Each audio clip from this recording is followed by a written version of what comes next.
If you like my content, please like and click on the subscribe button. Click on the drop down and select All to see regular updates.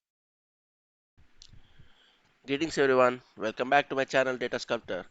Today we are going to see how to search a single value in multiple columns. So we know how to search multiple values from a single column, but now we are trying to see how to search a single value in multiple columns. So I have created this schema subjects, and you can see there are multiple subjects 1, 2, 3, 4, 5, and the name and age and what this particular student has enrolled in the subjects. So now if I see the select star, you see here John Doe has enrolled in all these 5 subjects, and similarly all the other students are enrolled in all the 5 subjects. So now the question is, you need to return the students who have enrolled in physics. So now what have I to do? We have to search this physics value in all the 5 columns. So now let's see how to solve this using SQL. So first approach, very easy approach, where subject 1 is equal to physics. Subject 1 is equal to physics, right? And we need to write an or condition. Physics or subject 2 is equal to physics, right? And or till we have to continue writing till subject 5.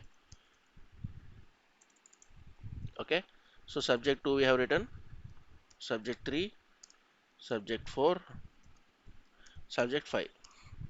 Okay, now if I run this query, what are we getting? We are returning the data.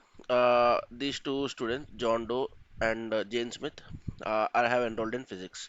So this is the basic approach which we use. We use the search operator. I mean the basic subject 1 is equal to physics with the or operator. This is the basic approach or the standard approach which we use. But what is the if let's see if there is any other simple approach. So the one more approach I would like to share you is, so select star from subjects where, where physics in uh, subject 1 comma subject 2 comma subject 3 comma subject 4 comma subject 5. So this will also work. So if you write this simply, this will also work. So value in column names. So hope you like this approach. So this is the this is an approach which as per my knowledge, works only in Transact SQL or the MS SQL. I'm not aware if this works in other versions of SQL like PostgreSQL and all. So if you already know this approach, please comment down. Uh, and if the same approach also works in other kinds of SQL, please let me know in the comment section. Thank you. Have a nice day.